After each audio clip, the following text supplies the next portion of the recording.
The wind howled across the barren trail as the stagecoach rattled into the dusty town of Red River, and from its battered door stepped a girl no one expected, a bride sent by letter, promised to a man she had never met.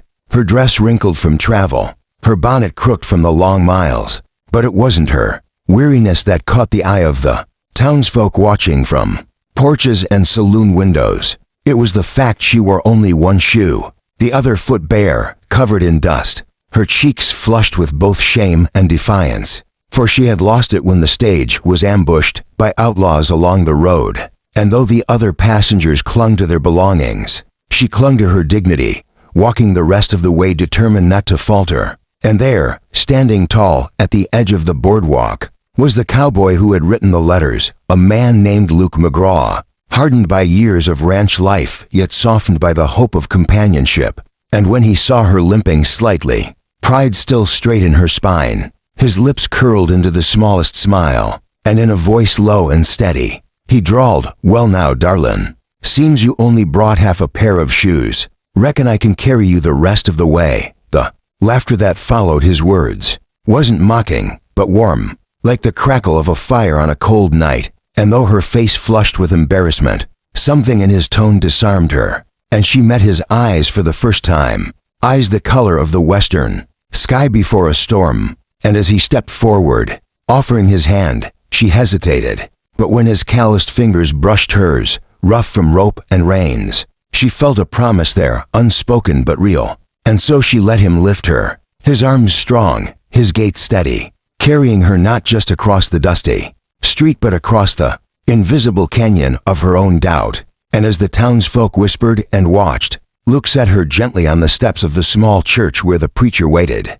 his voice low as he said, "You came all this way with only one shoe, but I swear to you now you won't have to walk another mile alone." And though her heart trembled at the enormity of his words, a spark of trust flickered in her chest, fragile yet alive. And for the first time since she'd left her old life behind, she dared to believe she had found a place where she could belong. The days that followed were not easy, for though Luke welcomed her into his ranch house with kindness and patience, the scars of her past clung to her like burrs in her dress, memories of hunger, of nights spent praying for a different life, of men who had looked at her with greed instead of gentleness. And she struggled to believe that this cowboy with steady hands and a quiet laugh truly meant the words he had spoken. Yet each morning he proved it anew, whether by setting an extra cup or by walking beside her barefoot in the fields so she wouldn't feel alone in her missing shoe.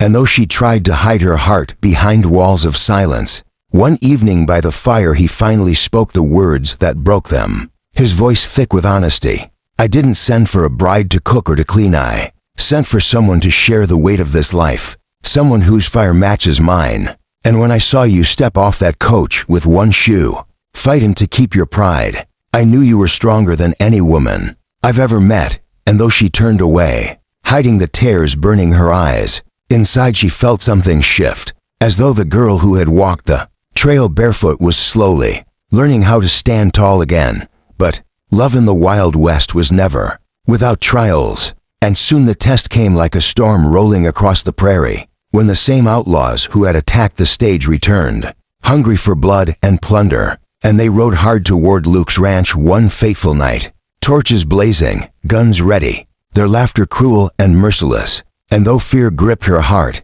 the bride with one shoe did not run, did not hide. And when Luke handed her a rifle, she took it without hesitation, standing shoulder to shoulder with him as the night erupted in thunder and smoke. And together they fought, his bullets sharp and sure, her aim steady with a courage she didn't know she had, until at last the outlaws fled into the darkness, leaving only silence and smoldering earth behind.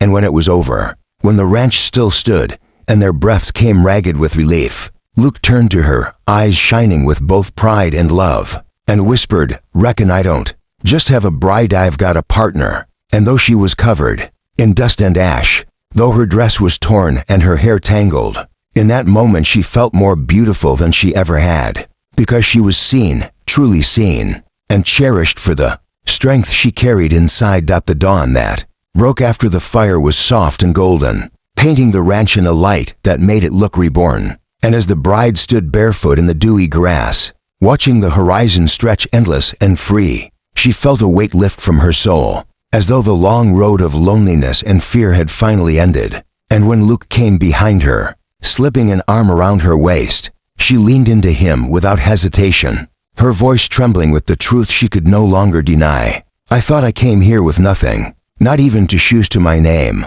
But you've given me more than I ever dreamed, a place, a family, a home." And he chuckled low, pressing his forehead against hers as he whispered, "Darlin', you'll never need both shoes with me around. 'Cause wherever you stumble, I'll carry you the rest of the way." And with that, he kissed her beneath the wide western sky, a kiss not of strangers but of soulmates who had found each other against all odds, their love a promise as unyielding as the land itself. And as the prairie wind sang through the tall grass, their story became part of the legends whispered in Dust Creek, a tale of a bride who arrived with only one shoe, and a cowboy who carried her farther than she ever thought she could go.